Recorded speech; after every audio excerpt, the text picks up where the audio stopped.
Hi, my name's Wayne Brazelton. I'm an area superintendent with Caltrans in District 3. At Caltrans, safety is our #1 priority. Today we're going to discuss lane closures, how to get through a two-way traffic control safely while you navigate through our little maintenance zone and construction zones. There's two ways that you might see a flagging operation or a two-way traffic control, one-way traffic control operation. Commonly you'll see, like we have it set up today, with a pilot car, and the traffic will be following the pilot car. There will not be any cones out, so you'll need to stay in the lane behind the pilot car as you get through the work zone. An alternate method would be to not use the pilot car for shorter stretches of closures where we have cones set out to get you through the traffic controls like that. The first thing you're going to see when you approach one of the Caltrans work zones is a series of signs. There'll be 4 signs out there. The first one is going to say road work ahead. It's a 48-inch fluorescent sign. That's going to be your cue that there's work going on up there, and it's time for you to engage yourself in your driving. As you come up, you're going to see a one-lane road ahead. Past that, you'll see a symbol of a flagger holding a stop paddle. That's going to tell you, the motorist, that somebody's mom or dad is standing in the road up there directing traffic. As you get past that sign, you'll see a prepare to stop sign. That's when you want to start watching for backed up traffic. If traffic is stopped, you're going to need to come up slowly and stop and wait for the direction. Now, when you come into the work zone like that, the first thing that you need to do to be safe is, before you leave your home, make sure your vehicle's in good operating condition. You're going to want to have good brakes and clean visibility out your windshields and make sure everything's working so you can get through.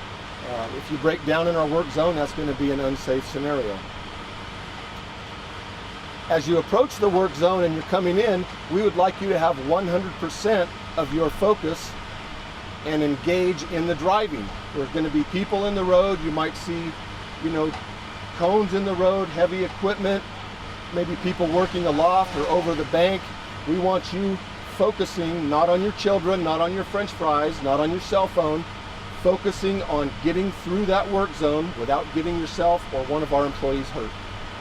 To help ensure your safety while you're getting through the work zones, we set up our traffic controls per an engineering plate, and we have to follow all those, and our traffic safety engineers have designed that to get you through the work zone as safely as possible. We're going to use cones, signs, extra vehicles, sometimes advanced warning vehicles. In this situation, a pilot car. Oftentimes you'll see a California Highway Patrol that we contract with. That helps slow motorists down, and yes, they are out here to write you tickets. Please keep in mind that if you get cited in an active work zone, the price is double. It's automatically, it's a California state law. Like the vehicle behind me, you'll see the crash attenuator. That way, if there is a collision, it's going to absorb the energy, so it's a little less impact. That helps both our employees and the traveling public. Also, Caltrans employees undergo a lot of training, and then our public information office often does public announcement videos and public safety campaigns such as this one to help you get through so we can all make it home safely at the end of the day. Oftentimes when we set up traffic controls like this, as you come up to the person that's holding the stop paddle and holding traffic will be queued back. If there is somebody that's coming up that's playing with their French fries or their cell phone, they're not engaged in their driving, it's going to be best if you're in your vehicle with your seatbelt on, just in case they run into you. It does happen. Getting out to let your dog out for the bathroom or wrestling around with your ice chest in an active work zone scenario like that is a very unsafe practice.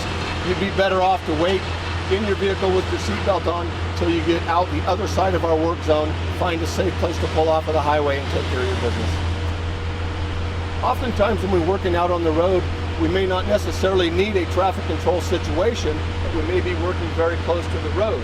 In that situation, we probably will have advanced warning cones down the edge line that you're going to have to navigate past. Sometimes we might even cheat into the road a little bit, and we try not to do that, but we can do that to help improve mobility. In those situations, you're generally going to see somebody that's just watching traffic. We have a lookout at Caltrans, and that's their function, is to make sure that the vehicles are getting through.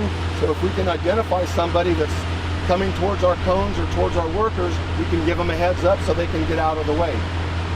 If I had one message that I had to drive home to the traveling public about getting through our work zone safely, it is to please have 100% focus and be engaged on your driving while you get through our work zone. I hope this informational video has helped you to be more comfortable navigating through our work zones here at Caltrans. It's going to help you, the motorist, and help our employees get home at the end of the day. Remember, slow for the cone zone. Thank you.